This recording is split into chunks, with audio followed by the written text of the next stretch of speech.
Friends, good morning student. Today I am going to explain the lesson 5 of class 5th EVS. Our lesson name is Journey of Food. I have already explained the food gives us energy and farmers grow different type of crops.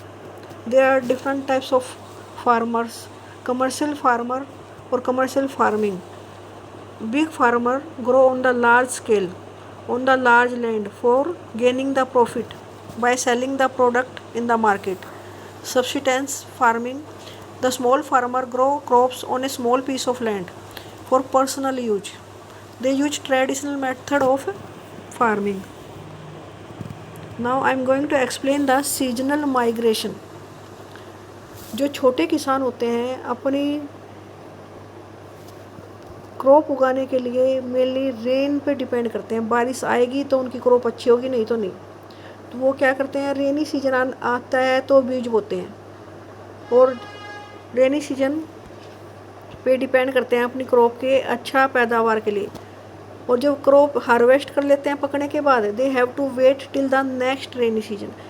फिर उन्हें next rainy season जब आएगा तब के लिए उन्हें wait करना पड़ता है, तभी वो अपनी क्रॉप उगा सकते हैं। During this period they can not do any farm work. और बीच में जो वर्क, अब एक बार उगा के उन्होंने हार्वेस्ट कर ली, उसके बाद नेक्स्ट रेनी सीजन आने में जो टाइम रह जाता है उसके बीच में वे उनके पास बेरोजगार हो जाते हैं, उनके पास कोई वर्क नहीं होता करने के लिए। और ऐसे वाली जिसमें फसल में वो रेन पे ही डिपेंड करते हैं, लो क्रॉप यील्ड, उनमें उनकी जो क्रॉप है वो भी कम मात्रा में बीज देती है। तो उन्हें क्या करना पड़ता है ऐसे फार्मरों को, these farmer forcibly migrate to other area in search of their livelihood. अपने आप को जिंदा रखने के लिए, अपनी जीविका कमाने के लिए वो दूसरे एरिया में जाते हैं। सम फार्मर माइग्रेट एवरी ईयर। कुछ फार्मर ऐसे हैं जो हर एक साल जाते हैं दूसरे एरिया में। One farmer where farmer is doing through, जहाँ पर, और किस एरिया में जाते हैं जहाँ पर फार्मिंग होती है थ्रू आउट द ईयर। कुछ ऐसे एरिया हैं जहाँ पूरे साल खेती होती है तो वो वहाँ चले जाते हैं। They come back to their original place in only in rainy season. और जब दोबारा वापस बारिश आती है तो फिर वो वापस अपने घर आ जाते हैं। This is called seasonal migration. Means बारिश में उन्होंने अपना बीज बोया, अपनी खेती की, फिर जब वो पक के तैयार हो जाती है तो उसके बाद उनके पास जो स्पेस होता है टाइम का, उसमें वो किसी और दूसरे स्थान पर चले जाते हैं और वहाँ काम करते हैं, लेबर की तरह वर्क करते हैं।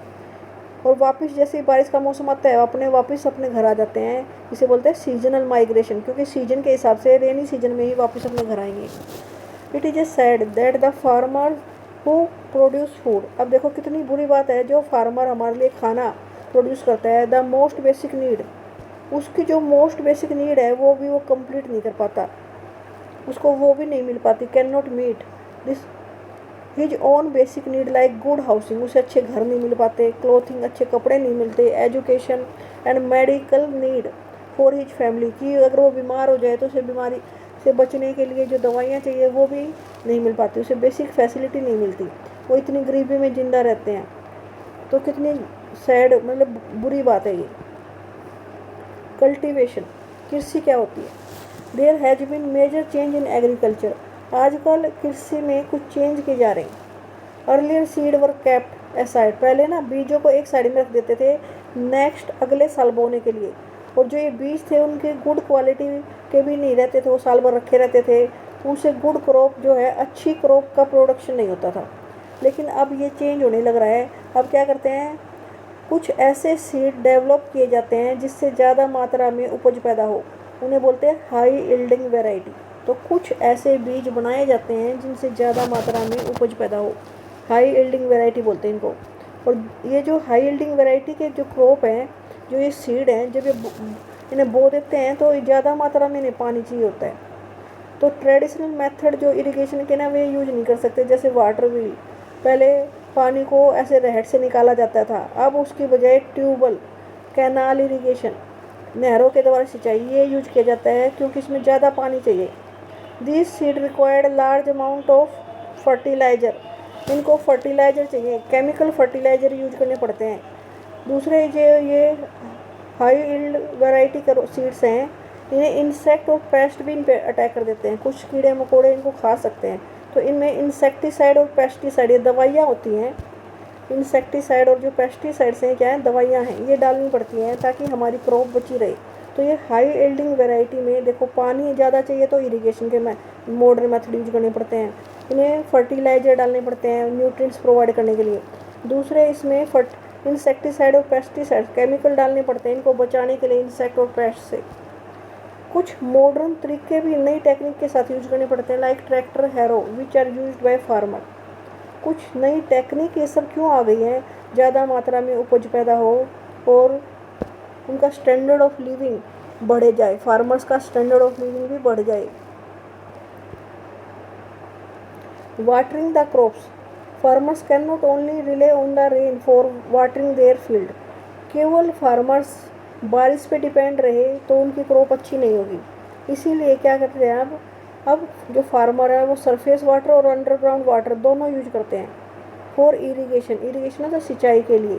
दे use underground water by digging well, कुएं खोद कर अंडरग्राउंड वाटर ले लेते हैं। ट्यूबवेल, नीचे पाइप लगाकर ज़मीन के अंदर और हैंडपम्प लगाकर पानी बाहर निकाल लेते हैं ज़मीन का, इसे अंडरग्राउंड वाटर फील्ड में यूज कर सके।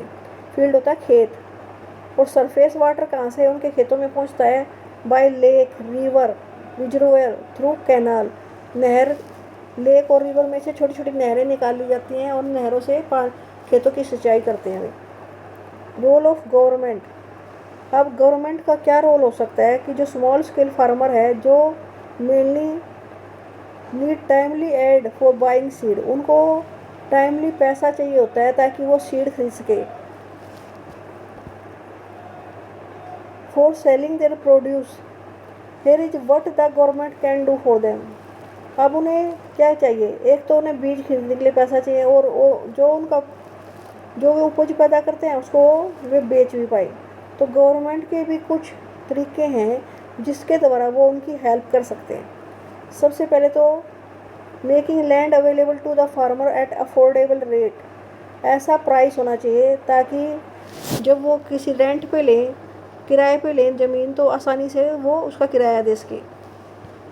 Low interest rate to be levied on agriculture loan, अगर कृषि करने के लिए कोई लोन लेता है तो उस पर इंटरेस्ट ब्याज कम लेना चाहिए। Availability of proper irrigation method, दूसरा गवर्नमेंट को कोशिश करनी चाहिए कि उनको सिंचाई के प्रॉपर साधन दें ताकि उनके खेतों में पानी, क्योंकि पानी के बिना तो पौधे मुरझा जाएंगे, तो उनके क्रॉप को जो पानी चाहिए वो मिलता रहे। Easily access to good seeds and fertilizer, उनको अच्छे बीज और खाद उपलब्ध होती रहे। Market and good price for their produce, जो वो कृषि करके जो उपज पैदा करते हैं उसके लिए उनको मार्केट मिल जाए बेचने के लिए, और पैसा भी अच्छा मिले, गुड प्राइस मिलनी चाहिए जब वो अपने उपज को बेचे। तो गवर्नमेंट ये सब प्रोवाइड उन्हें कर सकती है। स्टूडेंट, हमने जितना पढ़ा आप इसे रीड कर लेना।